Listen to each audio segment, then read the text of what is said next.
في مسألة مهمة جدا يتناولها الجهال عادة والنسوان الناشزات، تراها متلقفة على ألسنة المسترجلات المترجلات من النساء.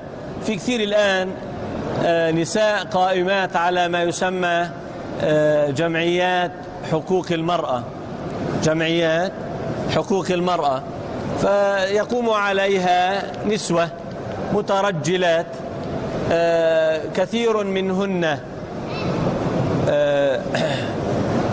نساء ضلالة أو جهالة.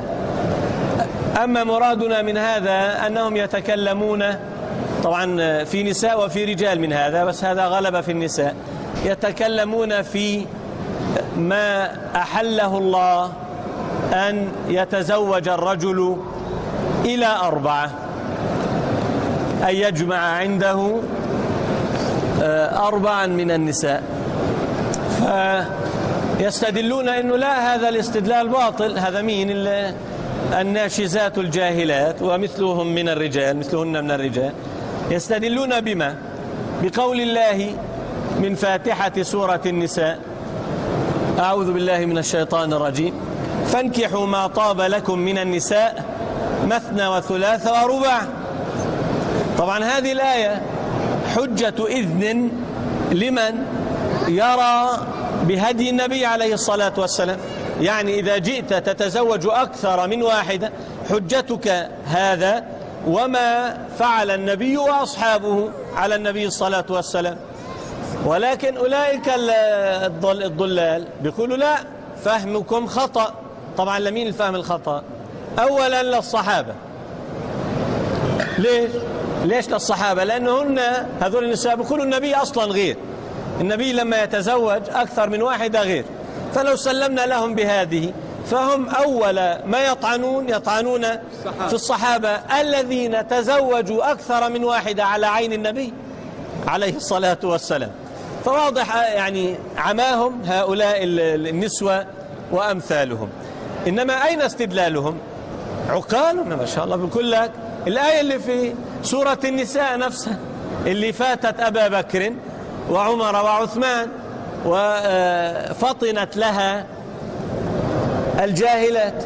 اسمع الآية، قال تبارك اسمه: فانكحوا ما طاب لكم من النساء مثنى وثلاث ورباع فإن خفتم ألا تعدلوا فواحدة.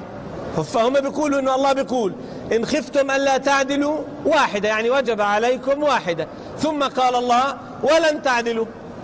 بالتالي لا يجوز لك كما تقول النساء الجاهلات، لا يجوز لك أن تتزوج أكثر من واحدة. والعجيب دفعني أن أقول في هذا أنني بسمع كثير من المسلمين يستدل باستدلالهن، وهذا الاستدلال أعرج أعور ناشز كصاحباته. طيب كيف يرد عليهن وعلى جهالتهن؟ أولا اسمع، قال الله: فانكحوا ما طاب لكم من النساء مثنى وثلاث ورباع فإن خفتم ألا تعدلوا فواحدة. هذه أول النساء. بعدها قال: ولن تستطيعوا أن تعدلوا بين النساء ولو حرصتم. فهمنا؟ فهم ردوا الآية الأولى بالآية الأخيرة. فنقول لهم عجالة: أكملوا الآية إن كنتن تعرفنها. الآية لها تتمة، أن الله قال: ولن تستطيعوا أن تعدلوا بين النساء ولو حرصتم. اسمع: فلا تميلوا كل الميل فتذروها كالمعلقة. طيب فلو كان فهمهن صحيح بيكون ولن تستطيعوا أن تعدلوا بين النساء، فلا يحل لكم أن تتزوجوا أكثر من واحد.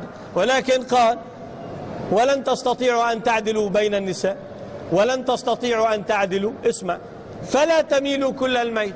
فلما قال فلا تميلوا كل الميل بتفهم جواز التعداد ولا عدمه؟ فهو بيقول لك عدد، بس أنت لا تستطيع أن يعني تحب هذه كتلك، لا تستطيع أن تعدل كما قال النبي: اللهم هذا قسمي فيما أملك. يعني فيما يملك من ذات يده أن يؤتي هذه متاعا والأخرى مثلها. أما أن يحب امرأة أكثر من أختها من أزواجه يعني فلا شيء عليه. يعني كانت عائشة رضي الله عنها أحب نسائه إليه شيء، وصفية وعائشة رضي الله عنهن كنا صبايا. أما سائر نسائه جاوزنا 40 و50، فهو كان عليه الصلاة والسلام يحب عائشة ثم فهذا لا يؤاخذه الله عليه أن أحب واحدة أكثر من أختها. هذا محل قول الله ولن تستطيعوا أن تعدلوا بين النساء، وين؟ فيما قال النبي هذا قسمي فيما أملك فلا تؤاخذني فيما لا أملك. أما ما تفهمه الناشزات من النساء المترجلات مردود عليهن، لأن الله قال فلا تميلوا كل الميل، فقول الله فلا تميلوا كل الميل إذن وحل أن تمضي ما أحل لك من أول سورة النساء، ولكن احرص أن تعدل فلا تمل كل الميل بقلبك. واضح يا أخوان؟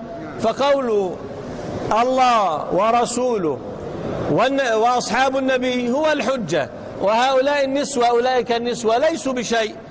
البنت هذه الشمطاء نوال السعداوي وسائر المجانين من النساء اللي بيتابعوها وبتصير تقول لك هاي الآية واضحة، احنا هو بقي على عبد الله بن عثمان وعمر بن الخطاب. مين عبد الله بن عثمان؟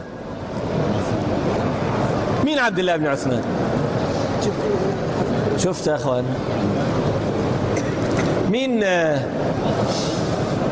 مين جنكيز خان؟ الأغلب بيعرف. عبد الله بن عثمان أبو بكر، بس المسلمين ما لهم فيها المواضيع. طيب يعني كان هذه الآية فاتت أبا بكر وعمر بن الخطاب وعثمان بن عفان، ما عقلوها كما عقلتها الشمطاء هذه السعداوي. واضح؟ فإذا سمعتم أحدا يستدل بهذا فأعلموه باطل استدلاله. واضح يا أخوانا؟ لأنه كيف نعلمه؟ ليس له أن يمسك في شطر الآية أن يقول ولن تستطيعوا أن تعدلوا بين النساء. أكمل. قال الله فلا تميلوا كل الميل، يعني عليكم بما كنتم ولكن احرصوا أن تعدلوا. واضح؟